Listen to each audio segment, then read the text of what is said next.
If you want to measure heart rate on your Realme 14T, then first of all we need to go to settings. Now in the settings we can scroll down, pretty much all the way down, in order to choose Realme Lab. And then over here you should be able to find heart rate measurement. And over here we have the measure option. We have the sensor where we need to place our finger on the fingerprint sensor, so let me just do that. And we need to keep still during the measurement. We have 15 seconds. In the meantime, you should see the results.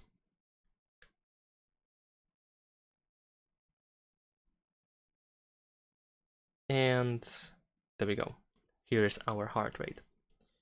Besides that, we can of course save our result.